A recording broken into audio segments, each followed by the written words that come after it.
সীমাহীন দুর্নীতি, ঋণ জালিয়াতি, খেলাফি ঋণের বোঝা, সর্বোপরি ঋণ অবলোপনের কারণে দেশের ব্যাংকিং খাতে এক বিশৃঙ্খল অবস্থা বিরাজ করছে। এই বাক্যটি আমরা ইংরেজিতে সহজ ও সাবলীল উপায়ে লেখার চেষ্টা করব। সাথে আরো কিছু বাক্য আছে, তবে আমরা গুরুত্ব দিতে যাচ্ছি ট্রান্সলেশনকে। আর এই ট্রান্সলেশনকে গুরুত্ব দিতে গিয়ে আমরা আজকে একটু শর্টকাট পদ্ধতি অবলম্বন করব। লক্ষ্য করুন, আপনারাও একটু চাইলে লিখে নিতে পারেন। আমরা সাবজেক্ট বোঝাতে এস, ভার্ব বোঝাতে ভি, আর অবজেক্ট বা কমপ্লিমেন্ট যদি থাকে তাহলে এইভাবে। এরপর বাকির সিকোয়েন্স অনুযায়ী যদি সেই বাক্যে অ্যাডভার্ব অফ প্লেস থাকে বসাবেন, অ্যাডভার্ব অফ রিজন থাকে বসাবেন, অ্যাডভার্ব অফ টাইম থাকে বসাবেন। এই বিষয়টা হয়তো বা অনেকের বোধগম্য নাও হতে পারে, এটা আমরা প্র্যাকটিক্যালি না দেখলে বুঝবো না। আপাতত আপনি প্রাইমারি লেভেলে এই বিষয়টাকে ফলো করতে পারেন। যদিও আমি এই জাতীয় শর্টকাট পদ্ধতি আমি কখনোই ব্যবহার করি না, বাট সহজ ও সাবলীল উপায়ে প্রাইমারি লেভেলে এতটুকু প্রয়োজন আছেও বটে। চলুন, আমাদের প্রথম কাজ হবে এই এস খুঁজে বের করা, মানে সাবজেক্ট খুঁজে বের করা। এই বাক্যটি থেকে আপনি কিভাবে সাবজেক্ট খুঁজে বের করবেন, এই জন্য আপনার করণীয় হলো ভার্বকে প্রশ্ন করা। এতটুকু মাথায় রাখুন, কাকে বা প্রশ্ন করবেন? ভার্বকে। আর বাংলা বাক্যে শেষের দিকে ভার্ব থাকে সাধারণত। আচ্ছা, এখন এখানে দেখুন যে ব্রাশ করছে, তাহলে প্রশ্নটা আসবে কি ব্রাশ করছে, হু অথবা হোয়াট, কি বিরাজ করছে। উত্তরটা আপনি পাবেন এক বিশৃঙ্খল পরিস্থিতি। দেখুন তো, আমরা সাবজেক্ট পেয়ে গেলাম না? কি বিরাজ করছে, তাহলে উত্তরটা আসবে বিশৃঙ্খল পরিস্থিতি বিরাজ করছে, chaotic সিচুয়েশন। এখন আমাদের কাজ হচ্ছে ভার্ব, যেটা আমরা প্রথমেই চিহ্নিত করেছি, কিন্তু ইংরেজিতে লেখার সময় আমাদের লিখতে হবে ঠিক সাবজেক্টের পরেই। এখন আমরা ভার্বটি লিখে ফেলি। ব্রাশ করা অর্থে অনেকভাবে লিখতে পারি, এক্সিস্ট করা, প্রিভেইল করা, তারপরে অনেক বেশি বোঝাতে রাম্পান্ট, এটা অত্যাধিক বোঝাতে আমরা এটা ব্যবহার করতে পারি। আচ্ছা, লিঙ্কিং ভার্বের সাহায্যে নিয়ে এরপর লক্ষ্য করুন, এই যে যে বিরাজ করছে, এটা কোথায় বিরাজ করছে? Adverb of place. লক্ষ্য করুন, আমি বলেছি এই অবজেক্ট অথবা কমপ্লিমেন্ট এটা আসতেও পারে, নাও আসতে পারে, কারণ এটা এখানে নাই। আচ্ছা, এখন আমাদের চলে আসবে অ্যাডভার্ব অফ প্লেস। এইটা কোথায় বিরাজ করছে, এই যে যে বিশৃঙ্খল পরিস্থিতিটা, তখন আমাদের উত্তরটা আসবে এইটা মূলত বিরাজ করছে এই দিকটাতে, দেশের বিভিন্ন ব্যাংকিং খাতে। এই যে দেখুন, কোথায় ব্রাশ করছে। আপনি যদি না বুঝেন তাহলে এই অংশটাকে প্রশ্ন করবেন, অ্যাডভার্ব অফ প্লেস, কোথায় ব্রাশ করছে এই বিশৃঙ্খল পরিস্থিতিটা, তাহলে আমাদের উত্তর আসবে ইন দ্য কান্ট্রিজ। দেশের, এই বোঝাতে আমরা এইখানে থাকা অ্যাপোস্ট্রফিটা ব্যবহার করলাম।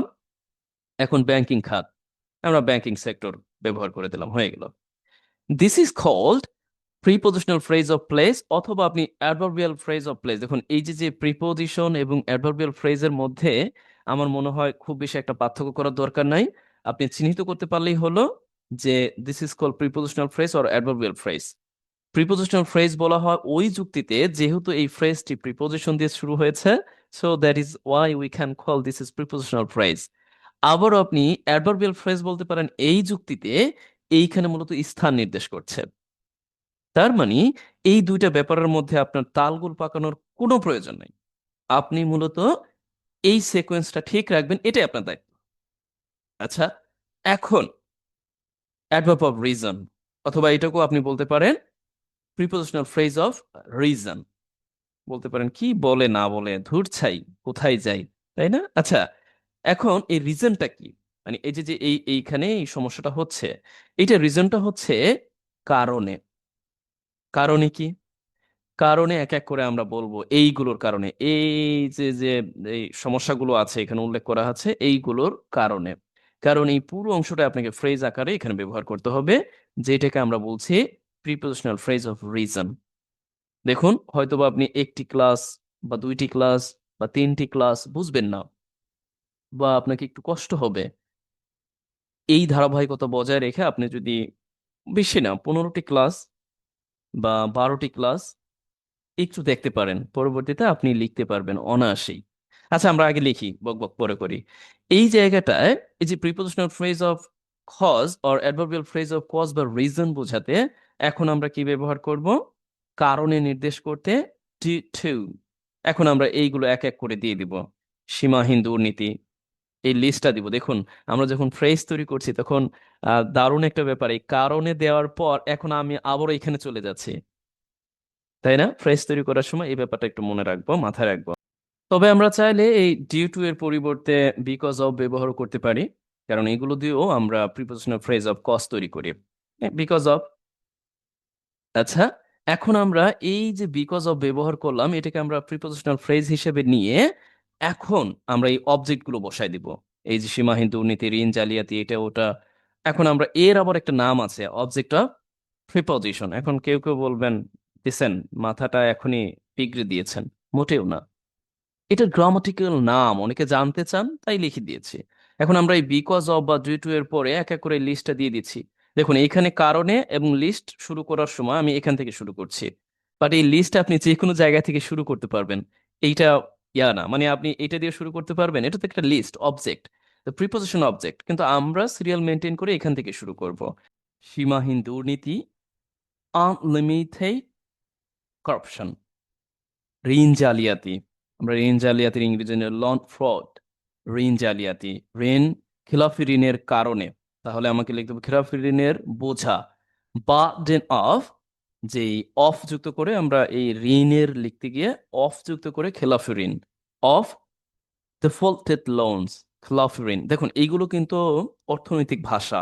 আপনি যদি এই জাতীয় শব্দগুলির সাথে আগে থেকেই পরিচিত না হন, তাহলে লিখতে পারবেন না। শুধু শুধু আমি যতই আপনাকে ইংরেজি গ্রামাটিক্যাল স্ট্রাকচার অর ফাংশন আপনাকে বোঝাই দিই, কাজ হবে না। আপনাকে তো ভোকাবুলারির সাথে পরিচিত হতে হবে, তাই না? এই যে ঋণ খেলাফি, এখন আপনাকে কি লিখতে হবে? সর্বোপরি ঋণ অবলোপনের কারণে। আচ্ছা, এখানে তো একটা ঝামেলা রয়ে গিয়েছে। অবলোপনটা কি? দেখুন, অবলোপন হচ্ছে, বিশেষ করে যারা হিসাব বিজ্ঞানের স্টুডেন্ট আছেন এরা বুঝবেন, আমি একটু কম বুঝি, তারপরেও এইটা হচ্ছে মানে ধরা ছোঁয়া যায় না এরকম সম্পত্তি যার অবমূল্যায়ন হয়েছে বা অবমূল্যায়ন ঘটানো হয় কারণবশত। আরো যদি ভালো পারেন কেউ, সেই ব্যাপারটাকে দয়া করে আমাকে অবগত করতে পারেন, যেন অন্যরাও জানে, আমি পিন করে দিব। আচ্ছা, তো অবলোপনের কারণে এখন আমরা এটাকেও দিয়ে দিচ্ছি এইভাবে যে অ্যান্ড আমরা বলতে পারি যে লোন রাইট অফ। দেখুন, এই বিষয়টা এভাবে লেখা হয়। এখন এটার কারণ আমাকে জিজ্ঞাসা করেও লাভ নাই, এভাবে এটা লেখা হয় যে বিশেষ করে অবলোপন বোঝাতে। এখন আমাদের এই অংশটা হয়ে গেল, যাকে আমরা নাম দিচ্ছি অবজেক্ট।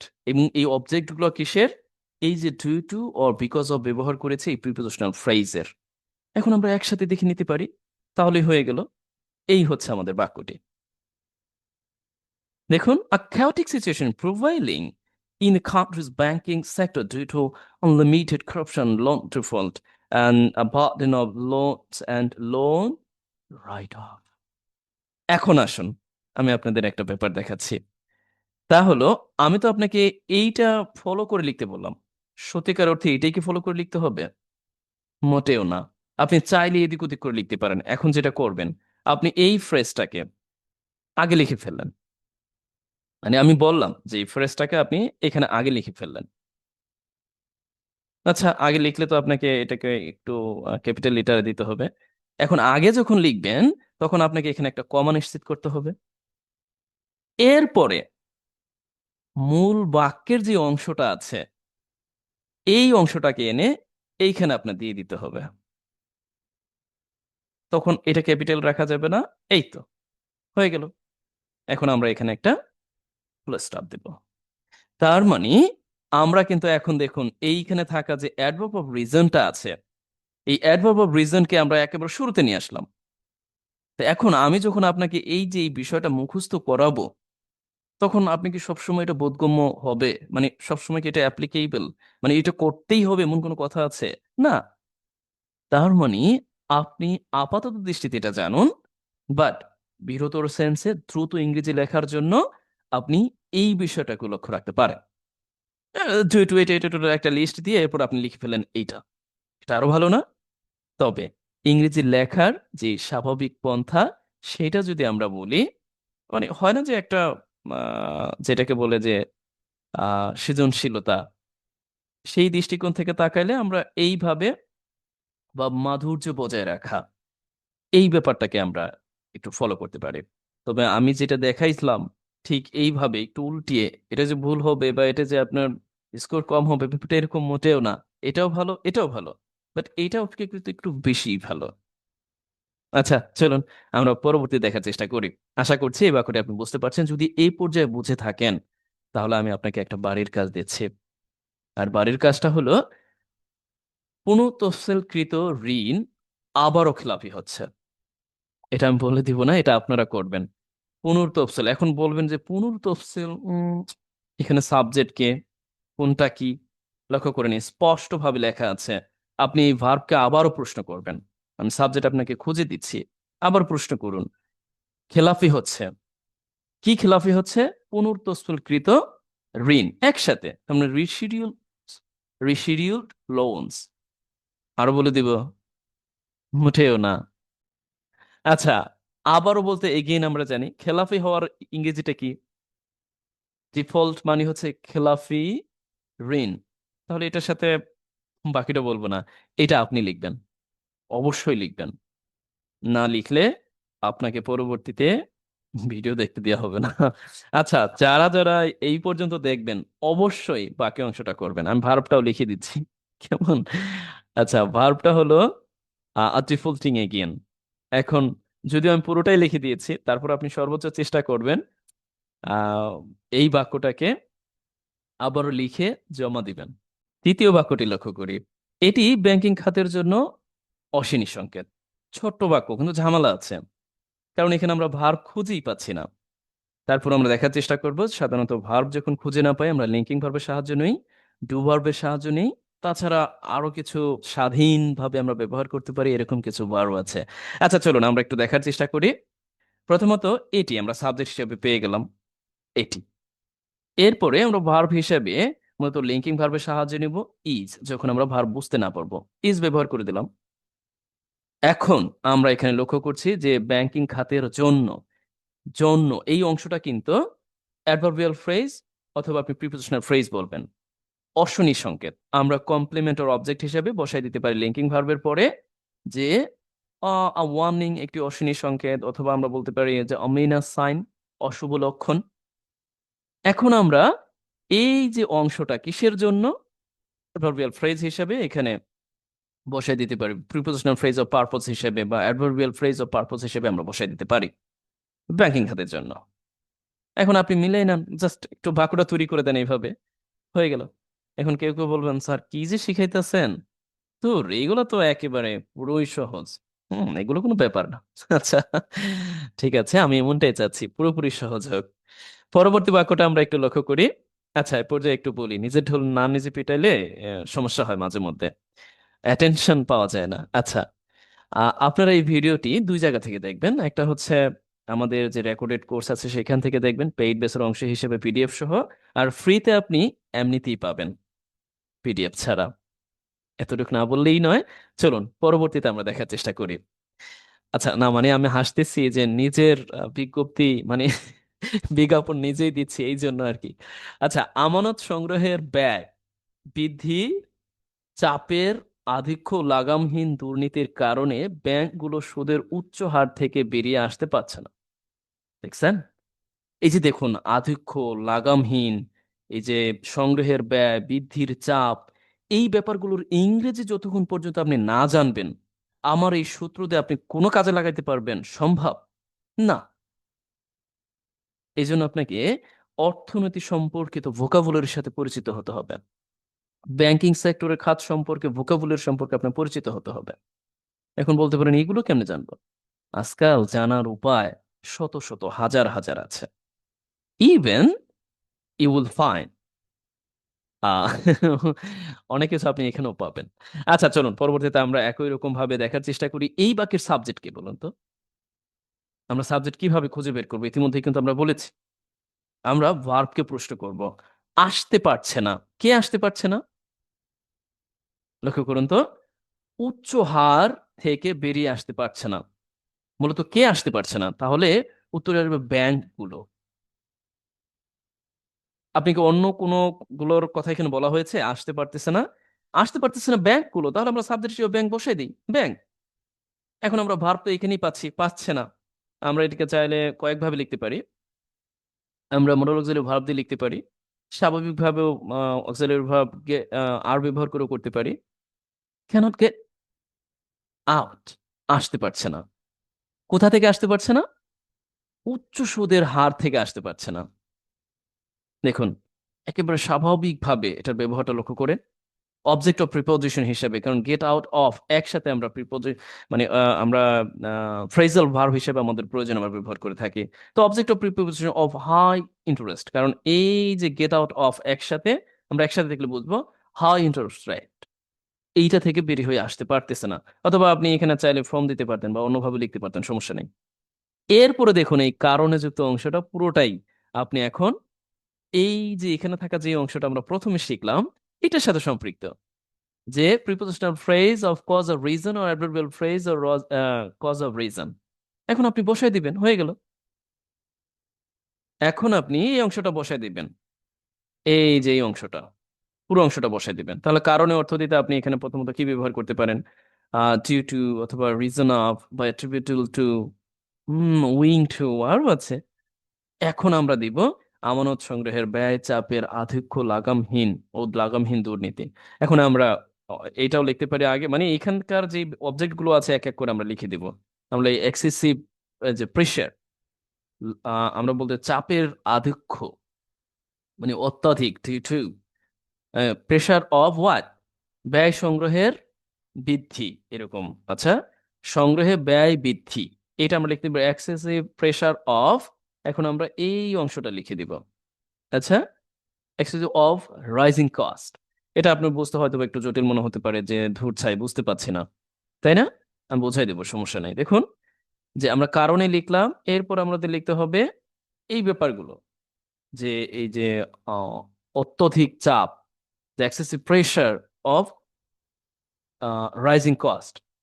এরপর লিখতে হবে যে আমানত সংগ্রহে, meaning that in deposit collection, আমানত সংগ্রহে, এই অংশটা আমরা অ্যাডভার্বিয়াল ফ্রেজ হিসেবে, লক্ষ্য করেন, এই অংশটা বোঝাতে আমি লিখে দিলাম। আপনাদের কিন্তু বলেছি এই যে অ্যাডভার্ব অফ প্লেস হিসেবে, অ্যাডভার্ব অফ রিজন আমি বলেছি এই তিনটা একটা যে কোনো একটা আরেকটার পরে আগে পরে বসবে, বাকের সিকোয়েন্স অনুযায়ী আপনি যখন যেটা সুবিধা হয় বসিয়ে দিবেন। তা এখন আমরা এটাও বসাই দিলাম যে ইন ডিপোজিট কালেকশন। এখন আমাদের আছে কি, অ্যান্ড যুক্ত করে দিয়ে আমরা এই লাগামহীন দুর্নীতির কথাটা বলে দিলাম, যে অ্যান্ড লাগামহীন, ফান্ড মানে লাগামহীন করাপশন, লাগামহীন দুর্নীতির কথা বলে দিলাম। আচ্ছা, চলুন আমরা একসাথে দেখি। এই হয়ে গেল। এখন একটা ব্যাপার দেখুন, আমি তো বলছি যে আগে সাবজেক্ট লিখবেন, সমস্যা নাই, কিন্তু আমি আগে এই অংশটা লিখে দিয়েছি। বলুন তো আমাকে, আপনার বুঝতে কি খুব বেশি কষ্ট হয়েছে? এই অংশটা আমি আগে লিখতে পারি, কারণ ইতিমধ্যে আমরা প্রথম বাক্য থেকে এই ধারণাটা পেয়েছি যে আমরা চাইলে এই অংশটা আগে লিখতে পারি, কোনো সমস্যা নাই। এই যে এই জায়গায় দেখাইলাম না, যদি এখানে নাই, আচ্ছা আমি দিয়ে দিব, পরে অ্যাড করে দিব। আচ্ছা, এই পর্যায়ে আমরা পঞ্চম বাক্যটি দেখি, বছরব্যাপী উচ্চ সুদের হার শিল্প উদ্যোক্তাদের গলার, এটা আমি উচ্চারণ না করি, হিসাবে আবির্ভূত হয়। আচ্ছা, এই বাক্যটি আপনাদের লিখতে দিব, তবে একটু সাহায্য করি। দেখুন, এই বরাবরের ন্যায় আবির্ভূত হয়, এটা হচ্ছে ভার্ব, প্রেজেন্ট পারফেক্টে আছে। এখন আপনি লিখে দিবেন সাবজেক্ট কিভাবে খুঁজে বের করবেন, আপনি লিখবেন আবির্ভূত হয়েছে কি, তাহলে আপনার উত্তরটা চলে আসবে যে উচ্চ সুদের হার এইটাই আবির্ভূত হয়েছে। আপনি কি বলতে পারবেন এইটা আবির্ভূত হয়েছে বা এটা আবির্ভূত হয়েছে? না, উচ্চ সুদের হার আবির্ভূত হয়েছে, আপনি এখানে সাবজেক্ট হিসেবে ব্যবহার করে দিলেন। এরপরে আপনি আবির্ভূত হওয়া অর্থে আপনি কয়েকটি ভার্ব লিখতে পারেন, ইমার্জ লিখতে পারেন, অ্যাপিয়ার লিখতে পারেন, আরো যা যা আছে লিখতে পারেন, বাকিটা আমি বলবো না। এখন এই অংশটা আপনি লিখে দিবেন বছরব্যাপী।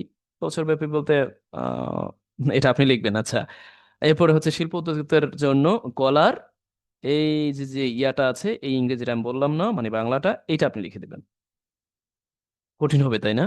বাট কঠিন হলেও আপনি যে কোনো মূল্য, যে কোনো জায়গায় থেকে খুঁজে এনে তারপরে লিখবেন। এই যে যে একবার খুঁজে এনে লিখবেন, এইটাই আপনার জন্য মনে থাকবে অনেক দিন। আর আমি যেগুলো দেখাইছি হুটহাট করে, এগুলো একটু কমও মনে থাকতে পারে। অনেকে বলতে পারেন আপনার বিরুদ্ধে আপনি চলে যাচ্ছেন, আপনারটা মনে থাকবে কম, আমারটা মনে থাকবে বেশি। হ্যাঁ, এটাই প্রকৃত শিক্ষা।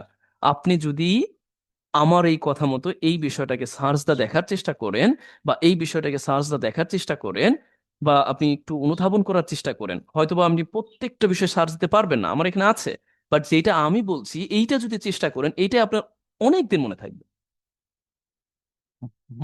আমার মনে হয় না আর ঝামেলা করার দরকার আছে। আচ্ছা, এই পর্যায়ে আমরা শেষ করছি। এটা দয়া করে লিখে দিবেন। আর নিজে ঢোল নিজে পিটাইতে চাই না। আমি মূলত আমার যতটুকু ধারণা অতটুকু দিয়ে চেষ্টা করছি। আশা করছি আমি আপনাদেরকে অন্তত কিছুটা হলেও দিতে পেরেছি। আর এই দিতে পারাটা অবশ্যই বজায় থাকবে আপনার কন্টিনিউয়াস কন্টিনিউয়াস রেসপন্সের উপর। আপনি যদি কন্টিনিউয়াস রেসপন্স করেন, definitely I will try my best to make you get English well, ইনশাআল্লাহ। আজ এই পর্যন্তই, ভালো থাকুন। আমরা আজকে free hand English writing plus translation ক্লাসে আমাদের দারুণ দারুণ কিছু বাক্য সম্পর্কে অবগত হলাম। ভালো থাকুন, সূত্রটি মনে রাখুন।